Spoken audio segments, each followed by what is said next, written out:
au moins cet espace joue son rôle pour renforcer la résilience au niveau des quartiers d'abattoir Tiopak.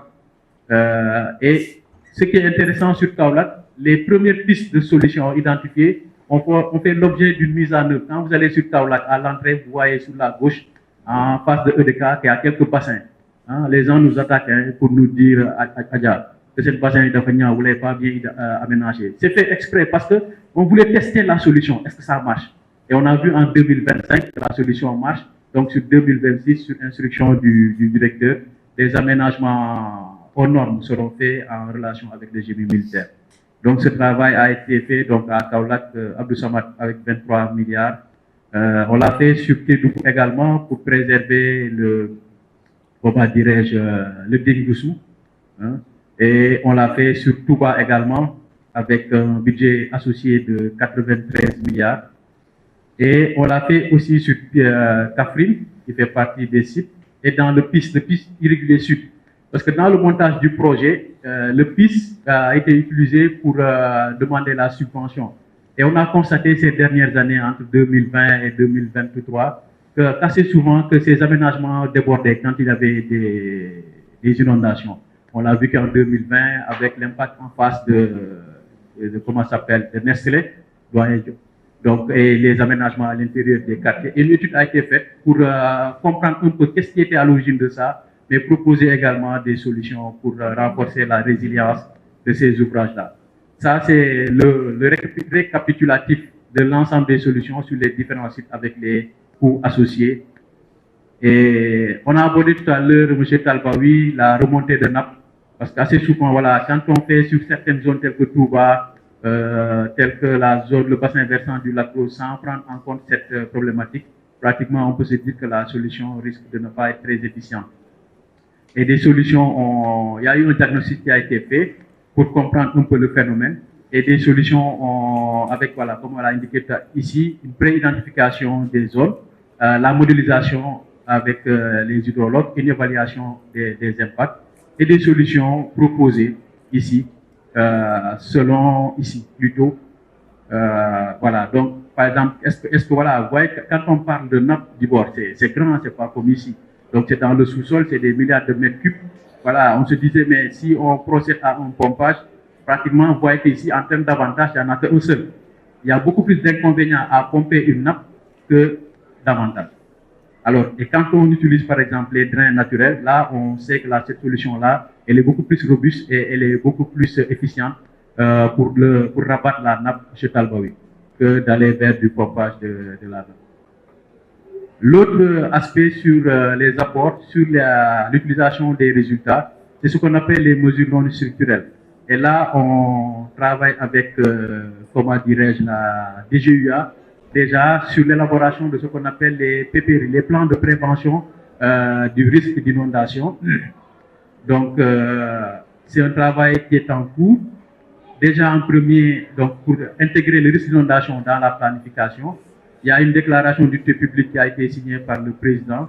Et donc, ce premier document a été fait et validé le 21 octobre avec l'ensemble des parties prenantes. Il y a aussi des mesures, en termes de mesures non structurelles, la sensibilisation du grand public, des activités de communication et de sensibilisation. Il y a également des activités toujours de renforcement de la connaissance sur les autres sites non couverts par le PGIS. Donc voilà, donc là on est sur le PPRI avec, je l'ai déjà abordé tout à l'heure, sur le lac Rose. Donc ça permet ici sur de voir par exemple les zones rouges qu'il faut sanctuariser ou il faut éviter à tout prix les aménagements type habitation. Vraiment, on parle de deux documents principaux, le PPRI et le PGRI. PPRI, plan de prévention, quand on prévient, c'est vraiment dans des zones où l'occupation n'est pas encore très dense ou inoccupée. Et quand on parle de plan de gestion PGRI, c'est vraiment dans des localités où, par exemple, comme ici, on parle là ici de PGRI, de plan de gestion, parce que c'est déjà occupé. On ne peut pas prévenir faire des mesures préventives ici. On peut faire juste des mesures de rattrapage, par exemple, sur le quartier où nous sommes. Donc, ce sont ces outils qui sont utilisés.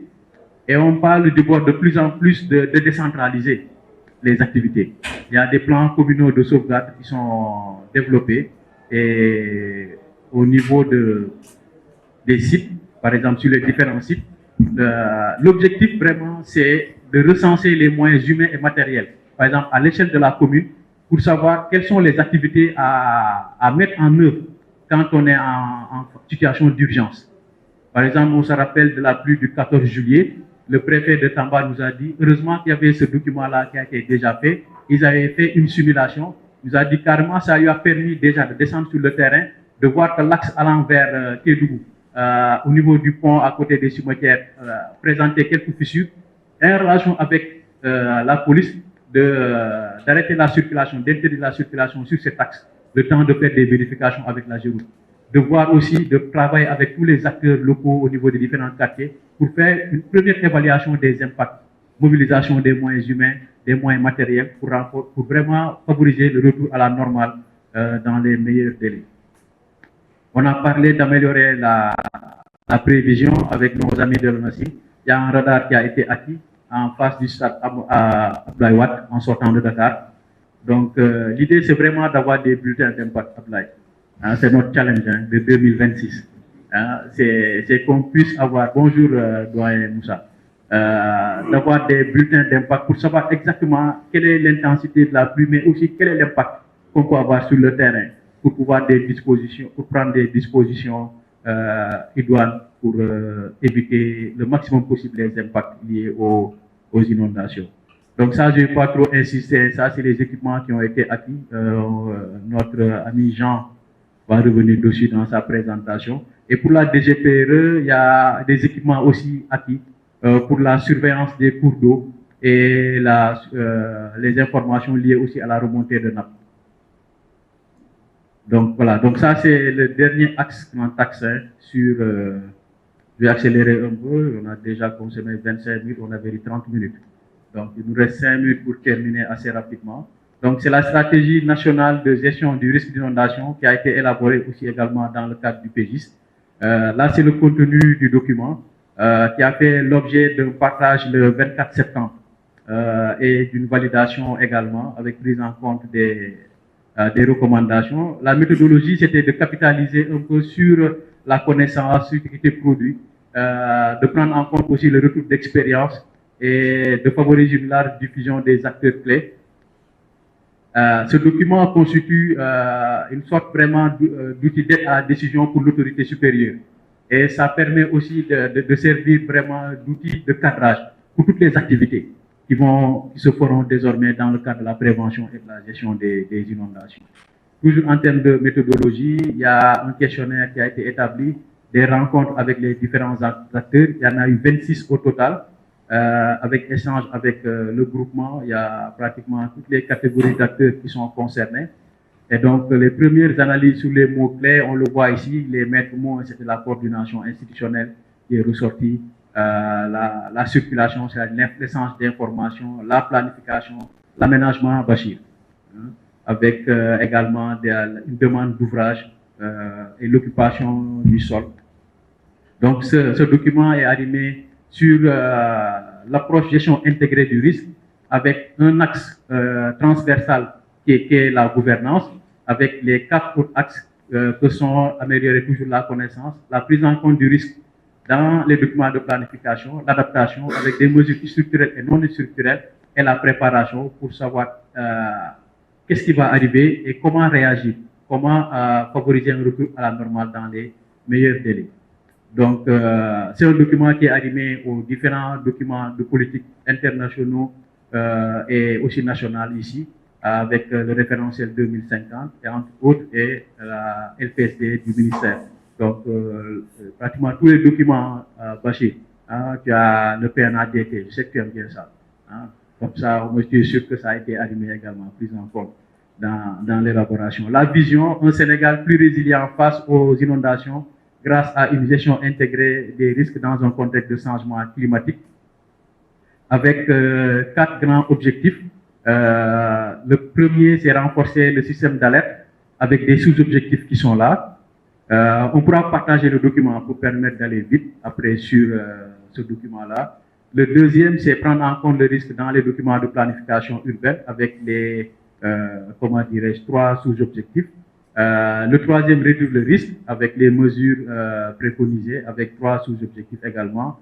et le quatrième sur la gouvernance, la synergie également. Et il est posé sur les 4 principes d'intervention, que sont la solidarité. On veut qu'il y ait, par exemple, une solidarité, et on le vit déjà avec surtout nos amis des sapeurs-pompiers. On voit que parfois on prend des moyens à Dakar pour les amener à Touba, mon colonel. Donc déjà, on est dans ce principe-là, mais il faut le renforcer. Le principe de priorisation du bord, on l'a dit tout à l'heure, tout n'est pas au même niveau. Donc il faut savoir prioriser. Le principe de subsidiarité, on a parlé des plans communaux de sauvegarde. Parce qu'aujourd'hui, si on va rester à Dakar et gérer les inondations à Touba, ça peut créer quelques difficultés. Et c'est mieux d'avoir au moins des acteurs qui sont sur le terrain pour mieux prise en compte de la situation. Et un principe de cohérence. Principe de cohérence dans tout ce que nous faisons, que les gens se parlent pour savoir qu'est-ce qui fait quoi, à tel moment, à tel endroit, qu'il y ait une synergie de l'action de la dépense publique. Au total, il y a 45 actions avec 6 indicateurs qui sont adressés. Il y a aussi les aspects de mise en œuvre qui sont pris en compte dans le document, aussi bien au niveau national qu'au niveau local, avec, comment dirais-je, la gouvernance à renforcer avec la réforme du CNGI qui est en cours. Toujours ça, c'est voilà, ça c'est l'outil de mise en œuvre avec, comme on l'a dit tout à l'heure, on avait identifié les objectifs. Maintenant, ici, les activités sont déclinées. Il y a des indicateurs qui sont associés aux différents indicateurs. Là, ce sont les actions qui sont planifiées dans le temps avec les délais de mise en œuvre. On avait parlé de 46 actions et 6 indicateurs. Et voilà, donc là, du bord, toujours nos amis de l'environnement sur les aspects de financement. Parce qu'une fois qu'on a fait tout ça, comment financer ça? Mélanie, Moussa, là on s'adresse aux bailleurs pour vraiment nous accompagner dans la mise en œuvre. Il y a un travail qui a été fait, donc on a besoin de crédit pour la mise en œuvre de ces activités-là. Donc voilà, donc ça, j'ai déjà abordé, c'est, comment dire, c'est les outils qui ont été développés.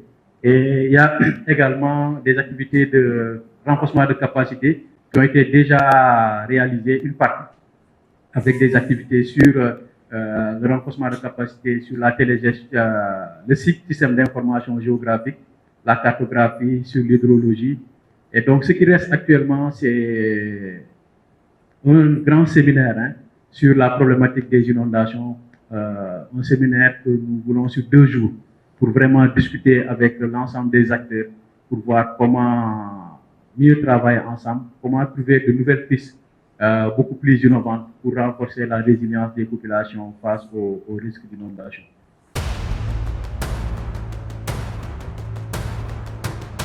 Amadou, merci pour cette présentation très exhaustive. Je vois qu'il y a beaucoup de choses qui ont été faites dans le cadre du PGIS. C'est surtout ma collègue Taïnaba et Rokaya qui étaient sur le PGIS. Maintenant, j'ai quelques questions par rapport au modèle numérique de terrain. En termes d'information, est-ce que vous êtes allé jusqu'à caractériser peut-être la typologie du sol, parce que ça permet également, quand on a du genre et quand on a peut-être du DEX, c'est différent, est-ce qu'on est allé jusqu'à ce niveau de détail? Ça, c'est une question. L'autre question, c'est par rapport au partage des résultats. Il y a la plateforme, c'est vrai, tout le monde n'a pas accès à la plateforme. Comment aujourd'hui vous comptez en tout cas partager ces résultats pour permettre à l'ensemble des acteurs, qu'on soit collectivité territoriale, qu'on soit promoteur immobilier, pour éviter que en tout cas les gens aillent aménager, les gens aillent en tout cas s'implanter dans des zones aujourd'hui qui sont sujettes à des inondations. Ça, c'est un aspect. L'autre aspect, c'est par rapport au radar. Aujourd'hui, où est-ce que vous en êtes par rapport à ce radar-là? La Nassim est là, c'est peut-être le moment de nous dire exactement où est-ce qu'on allait par rapport à ce radar. L'autre aspect, c'est la méthodologie. La méthodologie qui a été utilisée pour la question sur les pertes et dommages, notamment sur les pertes non économiques. Actuellement, on est en train de mettre en place le fonds pertes et dommages et on est en train, au niveau national, de réfléchir sur une méthodologie qui nous permettrait de pouvoir faire le calcul de ces pertes et pouvoir, au moment venu, aller présenter des projets. Et pour finir, c'est par rapport à la stratégie de gestion des inondations, le lien qui est fait avec la CDN inondation, mais également le PNA et même par rapport aux indicateurs. On est en train de bâtir le dispositif de suivi de la CDN, notamment la CDN inondation. Quel est le lien qui est fait entre cette stratégie et ces différents documents de politique climatique pour le secteur des inondations? Donc voilà les quelques questions que je voulais poser. Directeur, après ce en tout cas les meilleurs pour en arriver à cette situation. Peut-être une question, quelques contributions. La question, c'est de savoir, hein, parce que dans tout le déroulé, je n'ai aucunement entendu parler de la géologie. Et je pense que quand on parle d'écoulement, quand même, il est important d'avoir une idée sur la géologie. Nous sommes au Sénégal. Il y a une partie sédimentaire, il y a une partie de sol. Moi, quand j'ai vu Tamba, zone à risque, je me suis posé des questions. Tamba, c'est la zone du sol. Il suffit, rien ne s'infiltre. Pratiquement, il y a des écoulements. Ailleurs aussi, je me demande en quoi tient les critères qui ont prévalu, en tout cas pour déterminer les zones vulnérables. Cette vulnérabilité en tant que telle, ça tient à quoi réellement? Parce que sur le plan géologique, bon, une zone, quand elle est sédimentaire, on suppose que le coefficient d'infiltration est plus important que le coefficient de ruissellement. Peut-être maintenant les constructions peuvent inverser la tendance. Dans une zone géologique, dans une zone de socle, c'est zéro infiltration. Est-ce que ces paramètres ont été pris en compte dans l'élaboration du modèle? Et c'est une transition pour aller vers le modèle. Est-ce que, parce qu'un modèle, moi j'ai travaillé sur un modèle hydrogéologique qui avait consisté à simuler les prélèvements au niveau de la mine de Taïba, où le minerai se trouvait dans l'eau. Il était extrêmement difficile d'extraire le minerai sans rabattement de nappe. Alors qu'il fallait tester un modèle. Mais au moins, il y avait des repères qui nous permettaient de dire, OK, on valide ou on ne valide pas. Est-ce qu'il y a eu des jalons qui ont été posés pour dire, OK, le modèle qu'on a conçu répond réellement à la réalité. Ça, c'est un aspect. L'autre aspect, j'en ai parlé, bon, dans la gouvernance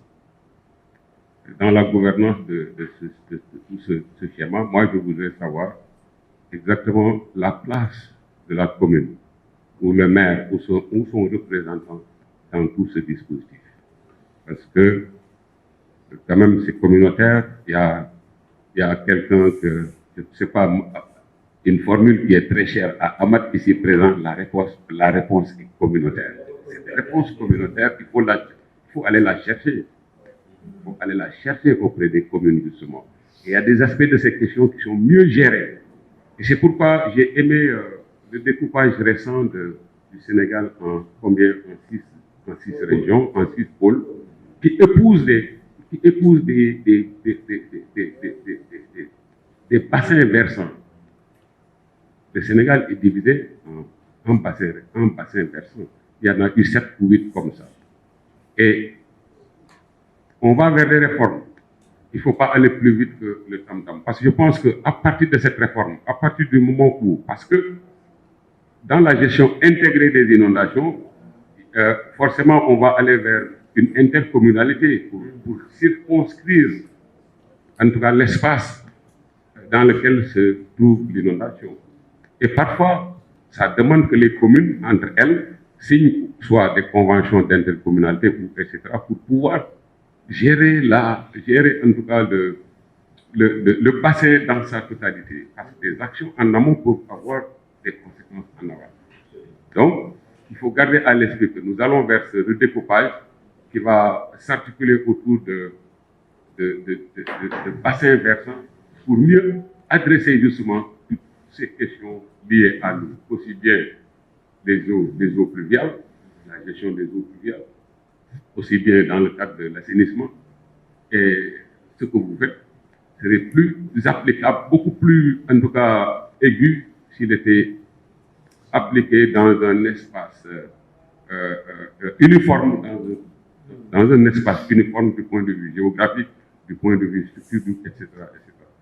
Donc, voilà. Pour la troisième observation, c'est que Konaté, vous avez parlé d'outils de mise en œuvre, mais aucunement je n'ai entendu parler de dispositifs de mise en œuvre et aussi de dispositifs de suivi de tout ce qui a été dit. Ensuite, pour terminer, c'est juste pour dire que quand même, on est de ONAS, c'est pas la partie ONAS qui parlait tout de suite, mais maintenant c'est ONAS qui parle. Parce que moi, on me parle de gestion, d'une meilleure gestion des ouvrages.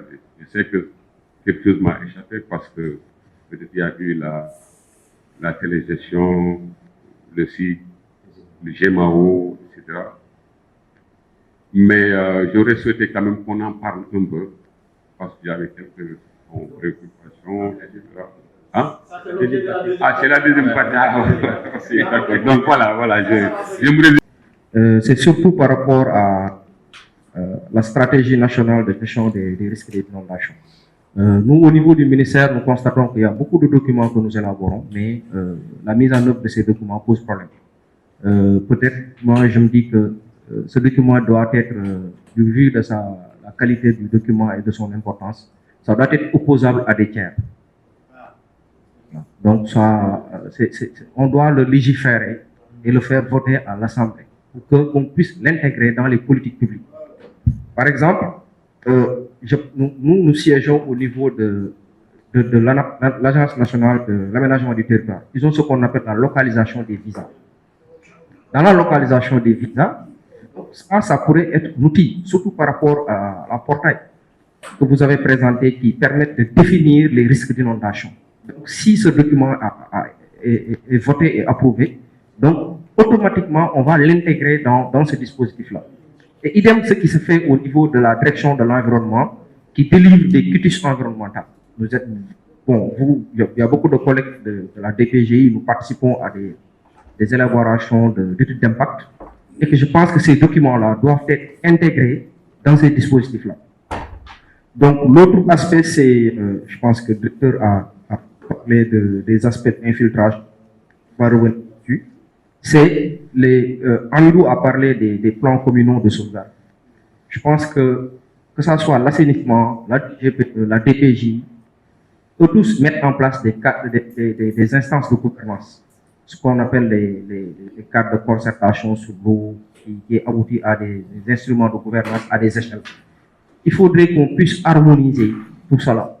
Parce que si je prends au niveau des plans locaux que nous mettons en œuvre, au niveau déconcentré, nous travaillons dans l'intercommunalité que vous venez d'expliquer.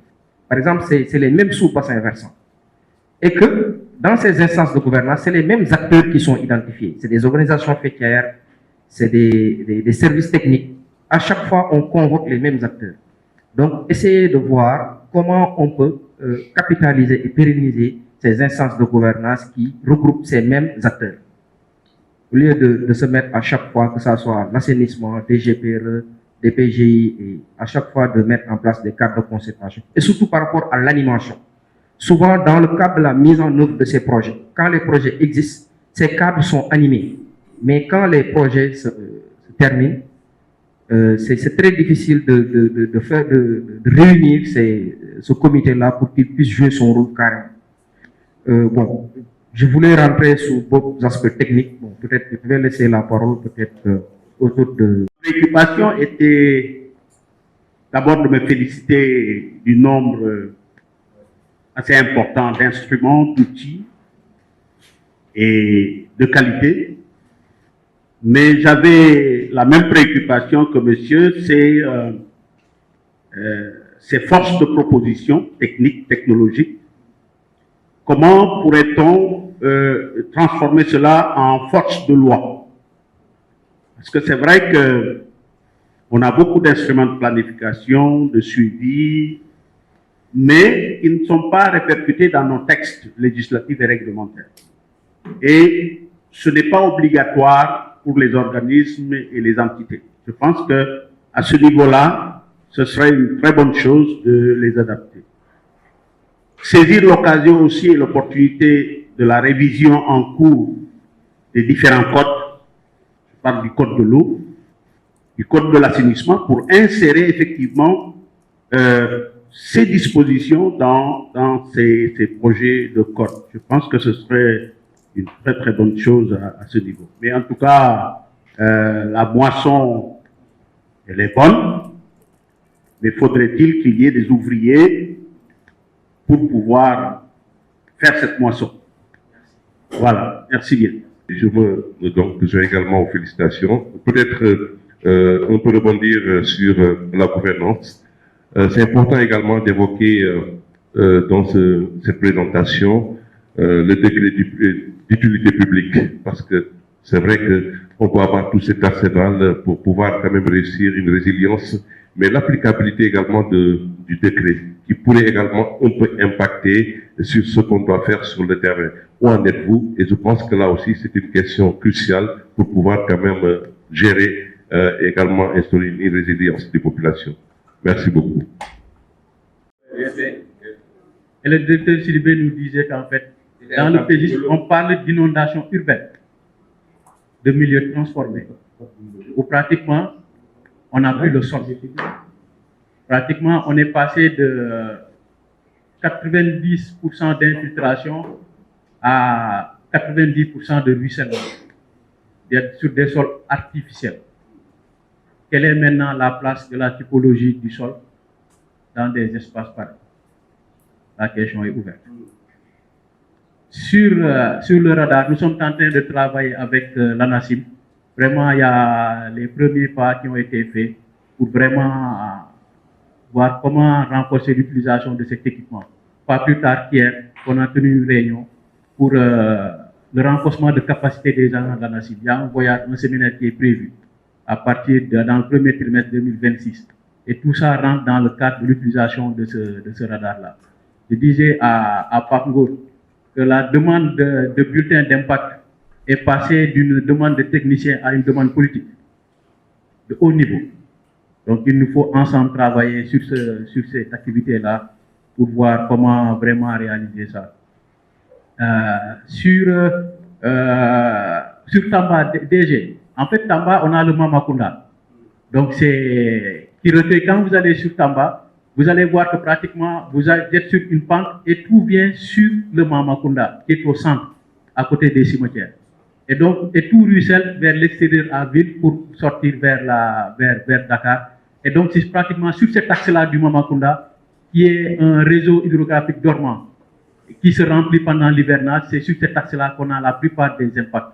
Et une des principales solutions, c'était de restaurer le Mamakunda avec des travaux comment dirais-je, d'endiguement et aussi des aménagements tout aux alentours pour que ce réseau joue son rôle dans l'évacuation des eaux pluviales.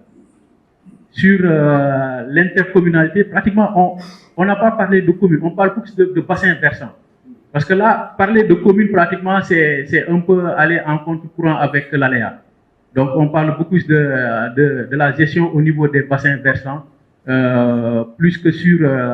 c'est vrai qu'à un moment donné, quand on parle maintenant de ces bassins versants, il faut aller sur la mutualisation. On a parlé des principes de solidarité sur les principes de la stratégie nationale de gestion du risque. Donc, sur la restitution au niveau des mairies, ça a été fait. J'ai dit tout à l'heure. En fait, c'est vrai que, bon, aujourd'hui, on s'est dit qu'on voulait laisser la place à la restitution sur les activités de ONAS. C'est pour ça qu'il y a beaucoup de questions qui sont revenues.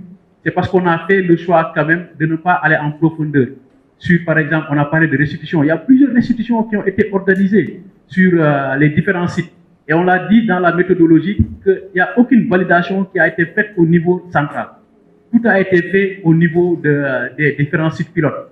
Et à chaque fois, on adressait un courrier au préfet, même pas au gouverneur, au préfet de département, et on identifiait l'ensemble des acteurs, aussi bien les collectivités territoriales, les structures de l'État, les ONG, les CIA, les OCB, les communautés, autres, pour assister à ces séances d'échange pour valider ces documents-là.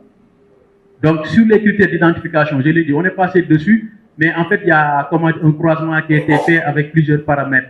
Il y a les données de l'ANSD qui ont été utilisées sur l'occupation du sol, la démographie, c'est ce qui a été utilisé, les enjeux sur le terrain, croisement avec l'AREA pour identifier, faire un premier travail d'identification des sites exposés au risque d'inondation.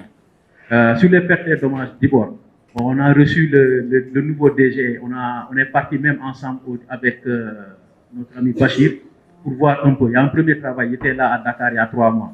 Donc on est allé pour voir de visu quelles sont les pertes et dommages qu'on peut avoir dans le secteur des inondations en temps réel.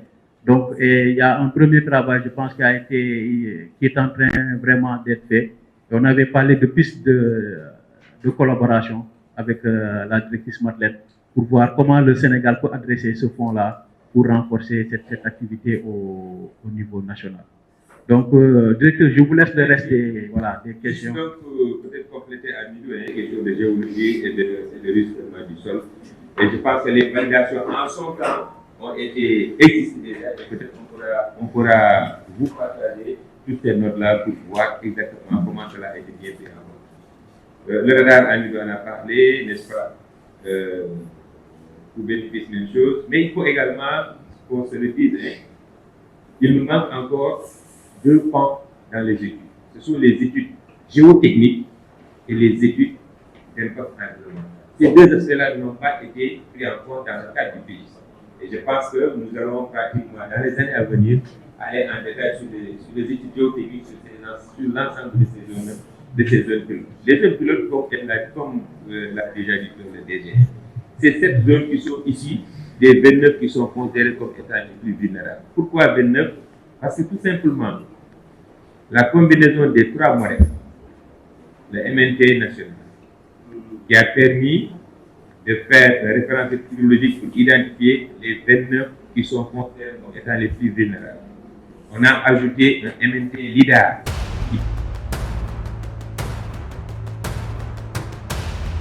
Au sein d'ONAS, pour s'appuyer sur cet existant et développer des outils qui répondent réellement à un besoin.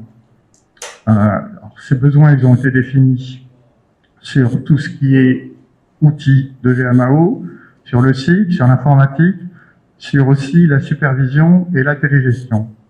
Et ensuite, on a particularisé ces outils. Donc, il y a des trames d'outils qui existaient déjà, qu'on a paramétrés pour qu'ils soient adaptés aux besoins de l'ONAS. On en a développé certaines briques répondant aux besoins de l'ONAS. Et puis ensuite, on a installé, vérifié que ces outils fonctionnaient bien, en lien avec l'ONAS. Et puis, comme je vous l'ai dit, on est passé au volet formation. Alors, je reviens sur le déroulement du projet. C'est un projet qui a démarré en août 2023. L'audit, on l'a réalisé en octobre 2023.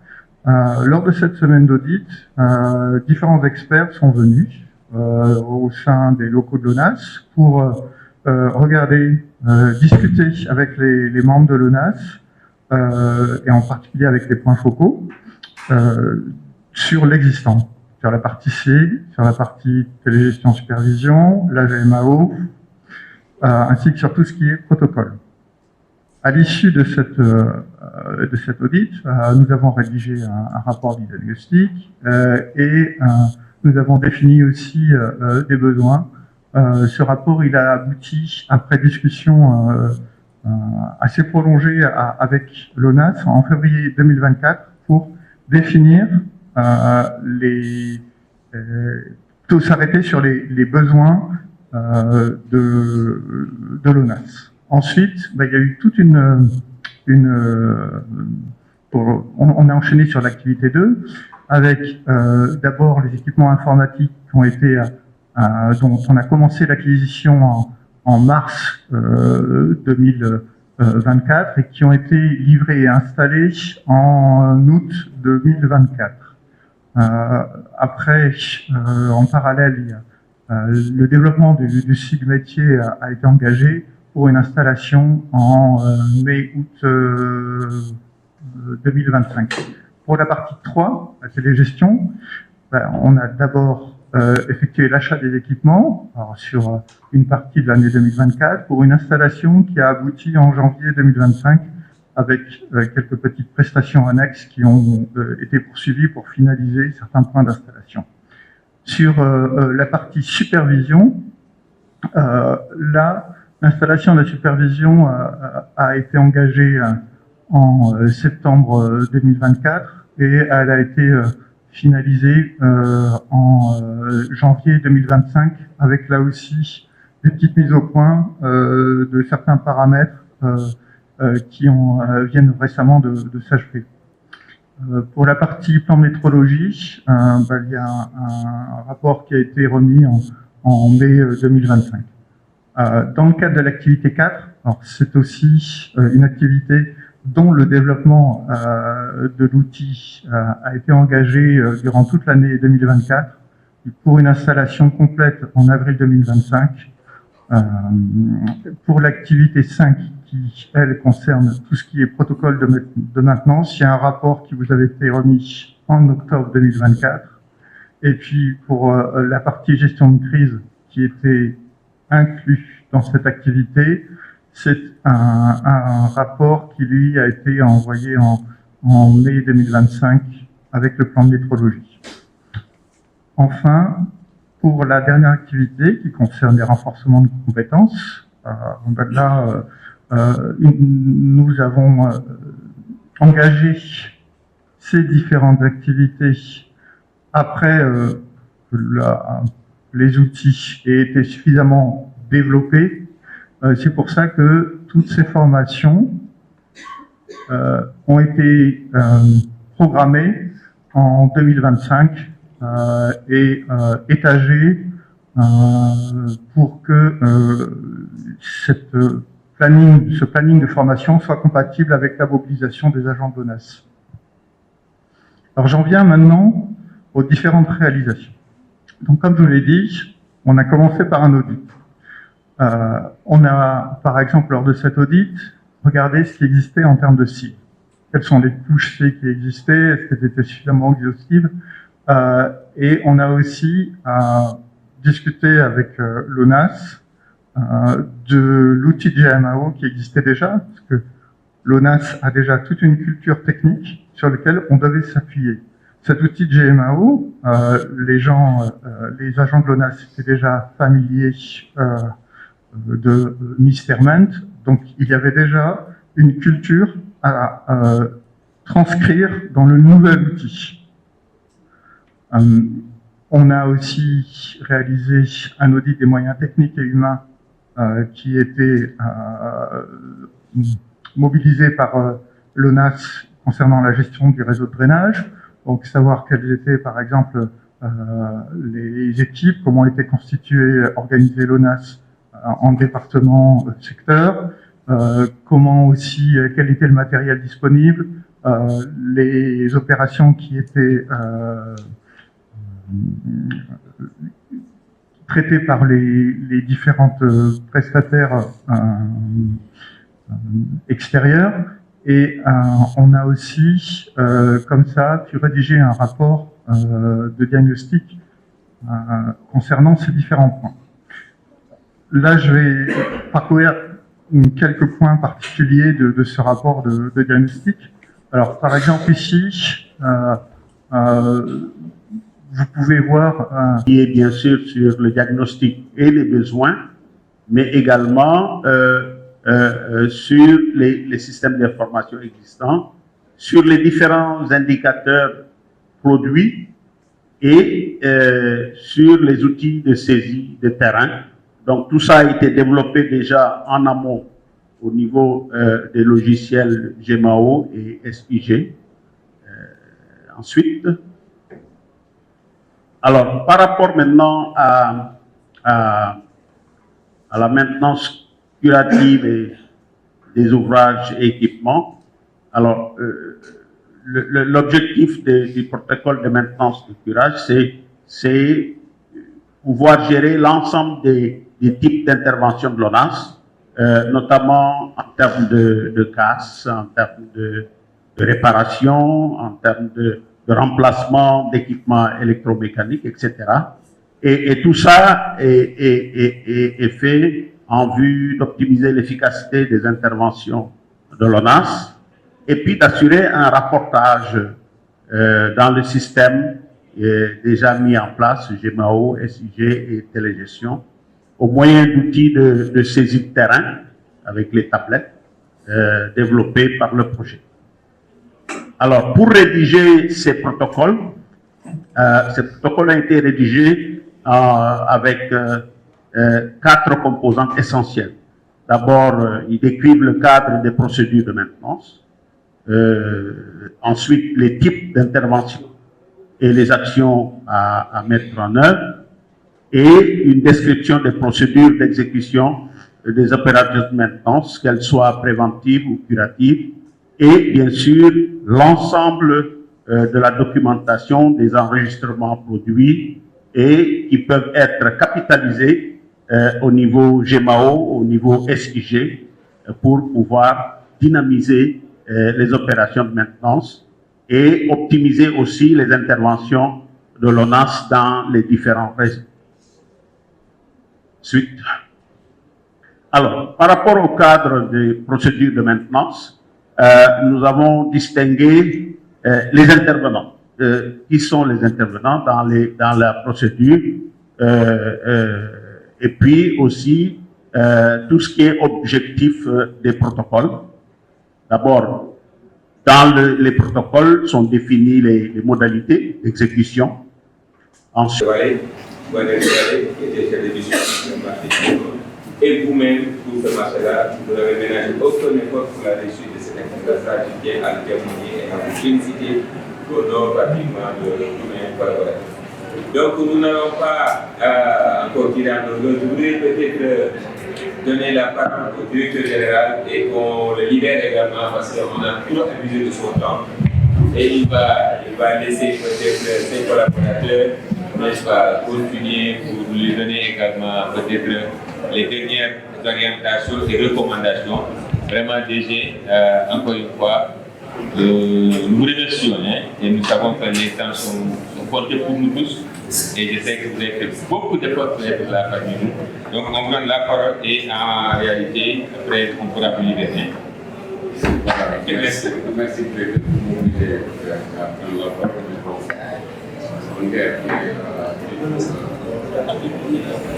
parole. Des outils aussi puissants que ces outils qui sont en relation avec l'occupation et les POAS, on va dire. Les POAS, je pense que vous connaissez ce qu'est les POAS, les plans d'occupation et d'aménagement. Que les communes sont en train de mettre en œuvre pour mieux gérer leur espace, pour mieux gérer les territoires. En ce qui concerne maintenant les différents outils de je vous félicite de leur conception et en tout cas des efforts qui ont été développés pour arriver à ce stade-ci.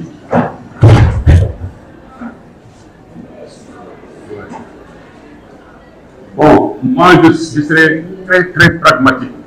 Très pragmatique. Je constate simplement que l'outil a été mis en exécution depuis juin 2025. Et rapidement, j'ai fait un peu le calcul pour voir qu'on était à la veille, en tout cas, de l'hivernage. C'est là que l'hivernage a permis quand même d'éprouver ces différents outils. Bon, il y a peut-être des responsables ONAS qui sont présentement ici, peut-être je vais attendre même ces interventions pour voir, dans le cadre de l'hivernage passé, quel a été l'apport effectivement dans la gestion de l'hivernage passé. Maintenant, dire, je ne m'en limiterai pas seulement aux ouvrages d'assainissement des eaux pluviales. Notre cœur de métier, c'est les ouvrages d'assainissement d'eau usée. Et en fin de compte, c'est des outils qui risquent d'être amenés à ne fonctionner que 3 mois sur 12, alors qu'il y a le reste de l'année où l'on se consacre à l'entretien et à la maintenance des ouvrages d'assainissement eau usée. Encore que, en période d'hivernage, nos installations fonctionnent comme des installations mixtes. Ils évacuent les eaux pluviales, ils évacuent les eaux usées, mais en même temps, ils évacuent les eaux pluviales. Donc, il faut parvenir peut-être à soit scinder ces deux aspects de la question, ou bien par le moyen de l'extraction, qu'on en profite aussi bien pour les ouvrages d'assainissement eau pluviale que pour les ouvrages d'assainissement eau usée. En tout cas, je reste à l'écoute. Du point de vue pragmatisme, peut-être écouter un peu les points focaux de ONAS pour qu'ils développent un peu, en tout cas. Je sais que c'est des outils qui existent, mais honnêtement, depuis que je suis arrivé, vous savez, ONAS, on n'a même pas le temps de réfléchir, quoi. Donc, on est dans ça, mais j'aimerais, c'est l'occasion, qu'ils peuvent saisir un peu sur ce qui a été fait, mais surtout sur l'apport de ces outils durant l'exécution. Voilà, durant l'exécution. Attention, tout en vous félicitant, parce que ça, je sais qu'il a fallu vraiment beaucoup de brainstorming pour arriver à ces résultats. Je vous remercie. Vous ne voyez pas, c'était des outils qu'on utilisait par service, mais ce sont des outils qui ne se voyaient pas, qui ne communiquaient pas. Donc, à travers ce projet, il fallait qu'on agisse sur deux choses. C'est l'obsolescence des données et la disponibilité des équipements. L'obsolescence des données, pourquoi? Parce que nous avions une GMAO, nous avions une télésurveillance, télégestion qui existait. Et à chaque fois que ces outils tombaient en panne, il y avait une rupture de données. Donc, une fois qu'on réparait, on a perdu une bonne partie des données qui nous empêchaient de faire une bonne analyse. Donc, dans ce projet, qu'est-ce qu'on a fait? On a commencé par faire de la redondance. Non seulement on a fait de la redondance, mais nous avons sécurisé les données dans des serveurs. Ce n'est plus un ordinateur qui se trouve dans un bureau, mais c'est dans 2 serveurs qui se trouvent dans 2 sites différents et qui fonctionnent en redondance. Déjà là, c'était pour sécuriser, avoir accès à la donnée, mais là, sécuriser, ce qui veut dire qu'il n'y aura une seule donnée sur laquelle on va se baser pour travailler. Et ça, c'était important. La redondance, c'était pour nous permettre toujours d'avoir l'information. Si le serveur de la direction générale tombe en panne, celui de Cambérène va continuer à acquérir des données. Et une fois qu'on remet en service, les deux, ils se synchronisent. Ce qui fait qu'on va travailler sur une seule donnée. Ça, c'était l'aspect obsolescence des données. L'autre aspect, c'était la disponibilité des ouvrages d'assainissement. Pour que ces ouvrages soient disponibles, pour que les équipements soient disponibles, il faut qu'on puisse savoir est-ce que les équipements sont fonctionnels, est-ce qu'ils sont en défaut, quel est leur temps de marche, quel est leur temps d'immobilisation, donc le taux de disponibilité, mais le taux d'indisponibilité. Donc tout ça, c'était des informations qu'on pouvait avoir à travers la GMAO, mais que la GMAO devait aller chercher dans la supervision pour qu'il y ait toujours cette sécurisation de données. Et ça, ce projet-là nous a permis de le faire. Ce qui fait que nous avons 3 outils maintenant qui fonctionnent, mais qui communiquent. Lorsqu'on agit sur un ouvrage du réseau, par exemple, lorsqu'il y a casse, l'information, on l'a aussi bien au niveau du site que de la GMAO.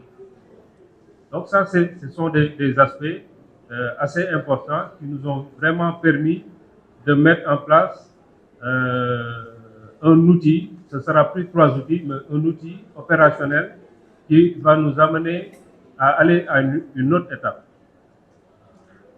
L'autre étape, c'est quoi? En fait, nous avons commencé à travailler sur ce projet à travers le projet du PIS-2. C'est avec ce projet-là qu'on a mis en place la réhabilitation d'un des Topkapi, d'un des serveurs Topkapi. Le projet PEGIS est venu, on a eu la possibilité de réhabiliter la licence de notre serveur et de les mettre en redondance. Et de créer une architecture maintenant qui va nous permettre, tout à l'heure le DG a posé la question, quel sera le devenir de nos ouvrages d'assainissement eaux usées. En fait, le projet PEGIS et le PIS-2 nous a permis d'asseoir une architecture solide qui, maintenant, tous les autres projets vont venir se greffer. C'est-à-dire, à chaque fois qu'on aura augmenté des ouvrages, des automates ou bien des équipements de prise de données, ces informations vont venir se greffer à l'architecture qui a été mise en place à travers ce projet PEGIS. Donc, c'est là où on va monter en puissance. Parce que jusqu'à présent, c'était de rendre l'architecture cohérente, c'était d'intégrer les outils, mais à travers un autre projet qui est en cours d'évaluation, le projet 1, projet 2, nous allons acquérir 100 postes. C'est-à-dire qu'il y aura 100 stations de pompage, eaux usées comme eaux pluviales, qui seront intégrées. À terme, ce que l'on voudrait faire, c'est que l'ensemble des stations de pompage soient intégrées dans cet outil. Et c'est là où ça va être intéressant, parce que la supervision, ce n'est pas seulement avoir de la donnée, mais c'est pour faire des économies. Parce que actuellement, pour aller récupérer les index, les temps de marche des équipements dans toutes les stations, on est obligé de faire des tournées d'inspection. Mais une fois que le système sera opérationnel, il n'y aura plus de tournées d'inspection. Ce sera des économies en termes de carburant, en termes de... les équipes seront beaucoup plus aptes à aller faire d'autres tâches que de faire juste la tournée d'inspection. Donc, c'est tous ces aspects qui vont être bénéfiques à terme. Donc, juste pour dire que ce projet, c'était pour mettre en place l'architecture. Maintenant, l'ensemble des autres projets qui vont venir et qui vont s'articuler autour de la donnée, ce seront des données qui vont venir se greffer. Par rapport à la question du DG aussi, l'hivernage passé, quel est l'impact des outils? Je prends le cas de Touba. Touba, lorsque le Premier ministre a mis en service la station Guélémou, le jour même, il a plu la nuit. Mais moi, j'étais chez moi, je me suis connecté à la station de Kerniak et j'ai appelé le chef de service. Je lui ai dit, mais il pleut à Touba. Il me dit oui. Je voyais le niveau monter. Jusqu'à 3 heures du matin, j'ai plus d'informations. Pourquoi? Parce que le niveau est monté jusqu'à ce que le capteur n'était plus fonctionnel. Donc ça, ce sont des données intéressantes. Parce que ça permet d'agir, ça permet d'avoir l'information. Là où ça va être encore beaucoup plus intéressant, c'est lorsqu'on va mettre en place maintenant la salle de gestion de crise. Parce que l'essence même de ce projet, c'était de l'alerte précoce. Je l'ai dit à l'ANACIM la dernière fois, avoir des données des pluviomètres, c'est bon. Ça, c'est pour faire une analyse après la pluie. Mais moi, j'aimerais avoir des données 2 heures avant. Et là, on parle d'alerte précoce. Parce que si j'ai une information avec le cycle qu'on a, avec la GEMA ou la télégestion, si l'ANACIM nous dit que dans tel secteur, il va pleuvoir, dans 2 heures, il va pleuvoir tant de millimètres, on pourra vérifier est-ce que les équipements qui sont sur place sont opérationnels, disponibles, est-ce que si ce sont des motopompes qu'on a déployées, est-ce que ce sera suffisant? Et 2 heures de temps, ça nous donne le temps de redéployer, s'il faut redéployer. Donc, on veut aller vers une autre façon de gérer, c'est d'anticiper, de ne plus être derrière les problèmes, mais les anticiper. Et c'est là où on saura vraiment qu'on a pu gérer les effets de la pluie. Et ne plus parler d'inondation. C'est vrai que c'est difficile de ne pas en parler, mais si on a les outils et qu'on les utilise à bon escient, ça va nous permettre de pouvoir anticiper. Autre chose, dans le cadre de ce projet, on a mis des points réseau, c'est-à-dire des capteurs de niveau. Dans le projet qui suit, on a prévu d'en acheter d'autres, 25 points réseau. Les points réseau, en fait, c'est pour nous permettre de modéliser, parce que c'est difficile de travailler si on n'a pas de données fiables. Et pour moi, l'idée c'est quoi? C'est de poser des capteurs un peu partout dans le réseau pour savoir comment se comporte le réseau lorsqu'il pleut. Parce que généralement, on a tendance à penser que tout le réseau est surutilisé, alors que peut-être qu'il y a des réseaux qui le sont moins. Et ça va nous permettre, dans la prise de décision, de voir comment est-ce qu'on peut réaménager le réseau, en fait, ainsi de suite. Donc, tout tourne autour de la donnée fiable. Et Jean Lecoq l'a dit tout à l'heure, la suite, c'est comment faire pour pérenniser. Et qu'est-ce qu'on va faire avec les données? C'est bon d'avoir des données, mais il faut savoir qu'est-ce qu'il faut en faire. Et ça, je pense, c'est à nous, l'ONAS, de mettre en place un système ou bien un service qui va se charger de récupérer ces données-là. Les données, pour cela, j'avais tenu à ce que les équipements soient posés avant l'hivernage.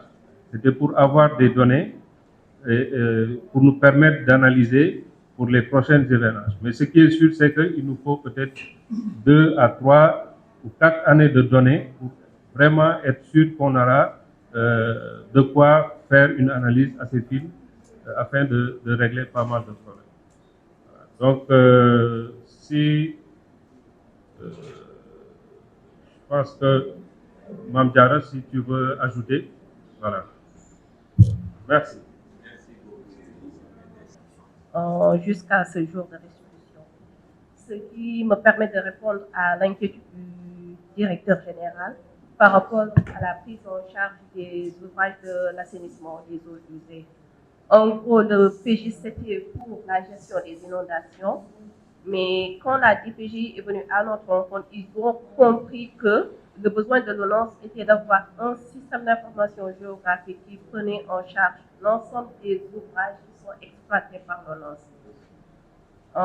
Je ne saurais non plus ne pas remercier le coordonnateur du projet à l'époque, et je pense que mes collègues vont partager ce sentiment, parce qu'il avait accordé beaucoup d'importance au SIG lors de l'arbitrage sur les enveloppes. Ce qui nous permet aujourd'hui d'avoir un système d'information dynamique qui a vocation de devenir la référence nationale en matière d'assainissement pour la gestion et l'alerte liée aux inondations. Aujourd'hui, nous disposons de cette solution avec des applications métiers qui nous permettent de faciliter aux exploitants le suivi des curages, le suivi des travaux, la gestion patrimoniale pour avoir une idée sur la qualité de nos ouvrages et une application dédiée aux travaux des projets qui est beaucoup plus importante, qui nous permet aujourd'hui en temps réel d'avoir une idée sur l'état d'avancement des projets si l'application est bien utilisée par nos collaborateurs. Je m'explique. Aujourd'hui, avec la nouvelle plateforme SIG, si on prend l'exemple du projet de Tivaouane qui vient d'être lancé, si le chef de projet peut dès à présent intégrer le plan d'exécution du projet sur la plateforme et au fur et à mesure que les ouvrages sont posés, aussi bien le chef de projet, l'unité de gestion et les décideurs auront une visibilité sur l'état d'avancement des projets, sur les modifications qui ont été faites par rapport au plan d'exécution, si dans la réalisation il y a eu quelques évolutions par rapport au plan d'exécution. Et in fine, si tout un chacun joue son rôle, normalement, la plateforme nous permettrait d'avoir un plan qui est à 99% très identique au plan de recollement qui doit être fourni par l'entreprise à la fin des travaux. Et en termes de formation aussi, on peut compléter genre, ce n'est pas 30 collaborateurs ont été formés aux différentes applications métiers qui sont liées à la plateforme SIG. En termes d'acquisition, je pense que l'essentiel a été fait. Peut-être avec les autres projets à venir, on pourra juste compléter via le projet de si on parvient à utiliser l'enveloppe qui est prévue là-dessus pour une application qui reste un besoin qui était exprimé par l'ONOS pour la récupération de la géolocalisation des camions hydrocureurs qui sont exploités sur le réseau, sur la plateforme SIG qui est aujourd'hui accessible via web en interne pour l'ensemble de nos collaborateurs qui ont déjà leur compte et en fonction des métiers. Excellent. Merci beaucoup. Donc, peut-être je m'attendais à ce que, d'autre part, par rapport à ce qui a été fait durant cet hivernage, mais de comprendre que, en tout cas, le système peut générer un plan de maintenance dans le temps. Par exemple, me dire que, OK, par exemple, s'agissant par exemple des installations, je ne parle pas des bassins en tant que tel, mais des installations, de matériel sur place, sachant que, en tout cas, la périodicité de remplacement de certains trucs, etc., sur la base de ces données, qu'au moins le modèle puisse me générer des plans d'intervention dans le futur. Ça, c'est extrêmement important. Pourquoi je mets le focus sur l'entretien et la maintenance? Je ne sais pas comment ça se passe exactement. D'autre part aussi, par rapport à ce qu'il vient de dire. Moi, je pense que c'est vrai que les chefs de projet peuvent ne pas avoir à l'esprit ce que vous venez de dire, qu'ils puissent transmettre les données qui vont permettre en fait d'intégrer par exemple le cas du projet de Kivawa. Mais je pense que c'est aux responsables aussi d'être proactifs, c'est-à-dire de montrer, parce que c'est pas tout le monde, c'est pas évident que tout le monde a ce niveau de conscience par rapport à la prise en compte des projets dans ce programme. Je pense qu'à vous aussi, il vous appartient de développer tout un programme d'information, de sensibilisation et de, comment dire, voilà, justement, dans ce que vous êtes en train de faire, à vous de donner matière, effectivement, à ce secteur pour que les gens aussi puissent, effectivement, en connaissance de cause, se dire que nous devons aller vers ce truc. Parce que le technicien, il se préoccupe que du technique. Lui, son truc, c'est la mise en œuvre du projet, que le projet marche pour ces trucs de plateforme. Ils se disent que ce n'est pas leur problème. Donc là aussi, j'interpelle votre responsabilité pour que vous puissiez aller dans ce sens, d'organiser pourquoi pas d'échanges, parce que on vous a formé, mais on considère que c'est la formation des formateurs. Il vous appartient aussi de former les agents de ONAS pour qu'ils puissent, en tout cas, s'imprégner effectivement de ce qui se passe. Donc, donc, par rapport à cet aspect, c'est vrai que je l'ai juste brossé. C'est la GMAO, la gestion de la maintenance assistée par ordinateur. C'est un outil qui, maintenant que cet outil-là, ça n'existait pas avant avec l'ancienne version, cet outil communique avec TopCap. Ce qui fait que tous les jours, il va récupérer les index de chaque pompe, de chaque groupe, de chaque équipement motorisé et il incrémente en interne. Une fois que pour tel équipement, il atteint la valeur de consigne, il génère un bon de travail. C'est-à-dire, il te l'imprime. automatiquement, tu viens, tu le trouves dans l'imprimante. Tu vois que pour telle station qui se trouve à tel endroit, il faut faire la vidange, il faut faire le graissage, il faut faire tel maintenance. Parce que cet outil-là, en fait, existait, mais n'avait pas cette possibilité-là. Il fallait mettre tous les jours, ou bien chaque semaine, il fallait intégrer les index.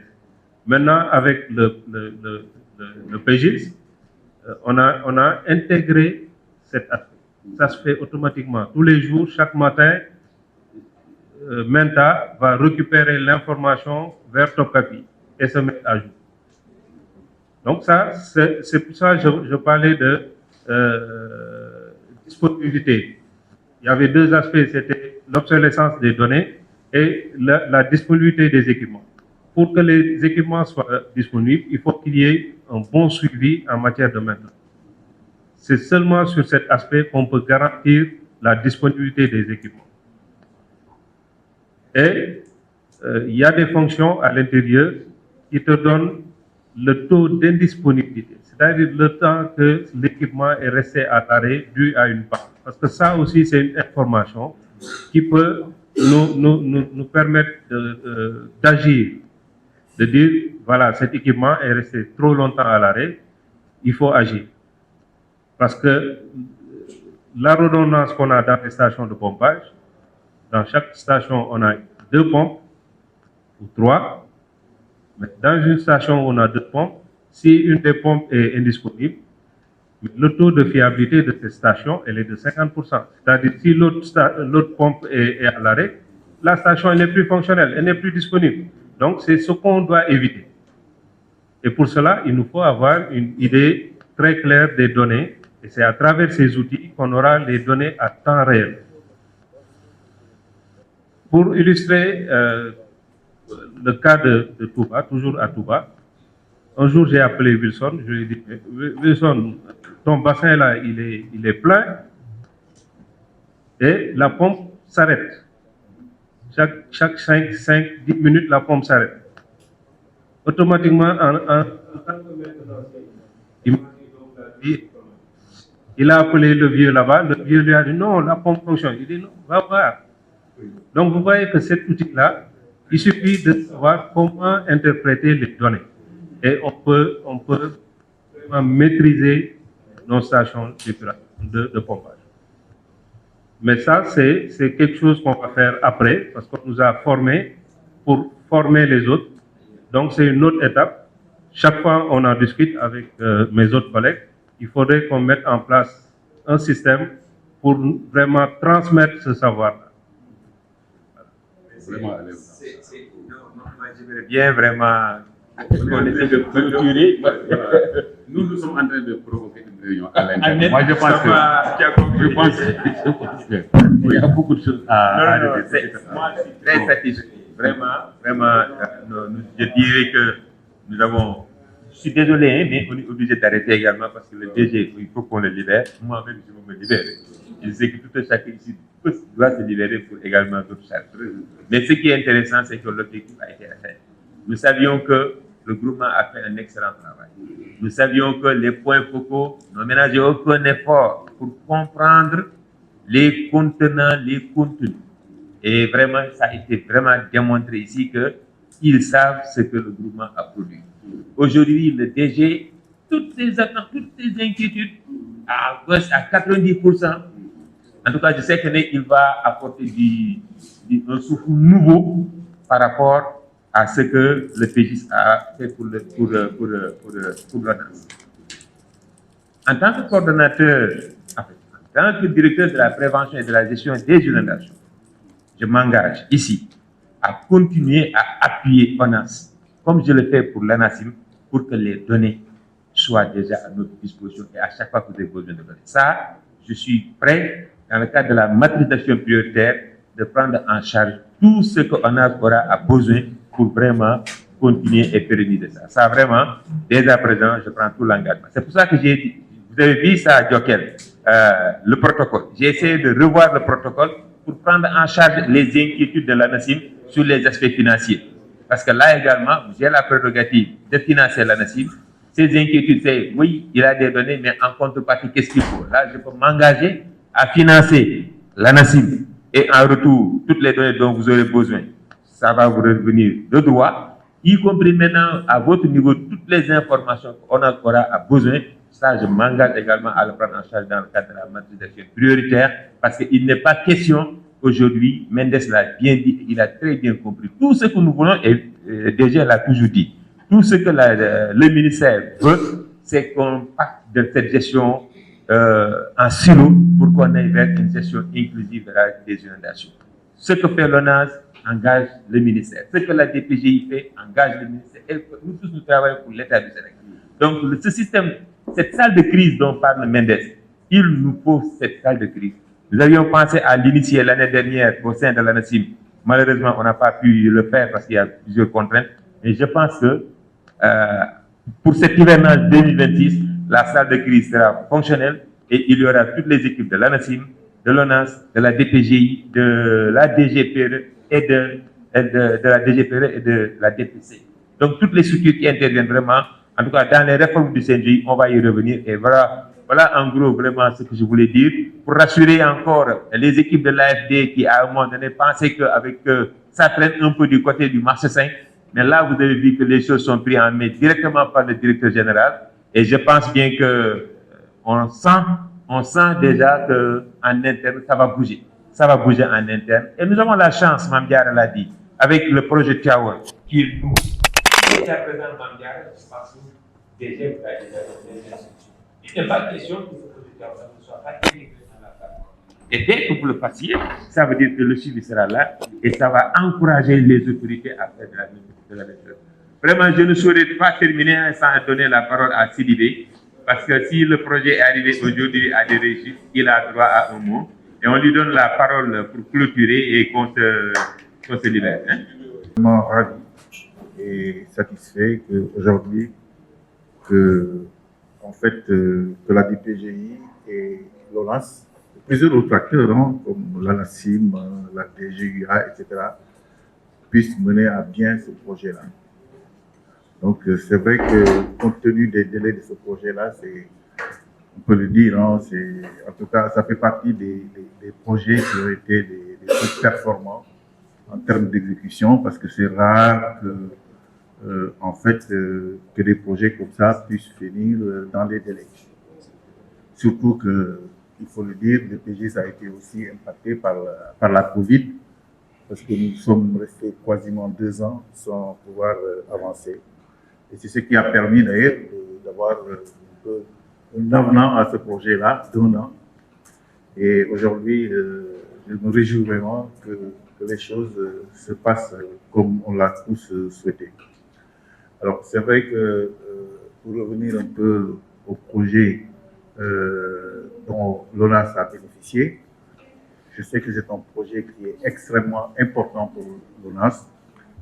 C'est à cause de ça que depuis le début, effectivement, tous les agents de l'ONAS se sont vraiment investis dans la mise en œuvre de ce projet-là. Et aujourd'hui, les résultats que nous avons pu avoir montrent quand même l'engagement, en fait, d'abord des autorités, des directeurs généraux qui sont passés, de vous qui avez eu la chance de finaliser ce projet-là, mais aussi des différents agents de cette structure-là qui ont poussé et qui, en relation avec la cellule de gestion de projet et le groupement, ont pu arriver, en tout cas, à nous proposer aujourd'hui des résultats probants. Et je suis vraiment satisfait que, par exemple, que Mendes aujourd'hui puisse donner des exemples vraiment concrets et qui montrent en fait l'intérêt un peu de ces différents outils qui ont pu être développés dans le cadre de ce projet. Donc, effectivement, j'ai vu aussi les préoccupations du DG, et ces préoccupations-là, je me rends compte qu'effectivement, elles sont prises en compte aujourd'hui et même, ils ont pu être en tout cas satisfaits dans le cadre de la réalisation de ce projet. Et je suis certain qu'aujourd'hui, avec l'engagement des différents agents que j'ai côtoyés aussi, ce projet-là ne pourra aller que de l'avant et que ONAS pourra être vraiment, pourra en tout cas répondre aux attentes des populations. Parce qu'il faut le dire, la problématique de la gestion des inondations et de la gestion des eaux pluviales, c'est une problématique extrêmement complexe avec toutes les incertitudes qui pèsent aujourd'hui sur nous, incertitudes qui sont liées aux différents, en tout cas aux chocs climatiques que nous vivons tous les jours. Il est difficile aujourd'hui, effectivement, d'avoir un bon suivi de toutes les actions qui sont liées en tout cas à des préventions ou à des gestions liées aux inondations. Mais avec ces outils-là, il est évident qu'aujourd'hui, on pourra en tout cas être résilient, et c'est ça qui est le plus important. C'est d'être résilient et de pouvoir un peu être près des populations. Et chaque fois que les populations auront besoin de l'État, que l'État puisse être présent, parce que tout simplement, il pourra en tout cas prendre les devants. Et c'est ça, aujourd'hui, le résultat en tout cas que moi je retiens des différents outils qui ont été produits dans le cadre de ce projet. Je vous remercie, M. le Président. Merci beaucoup.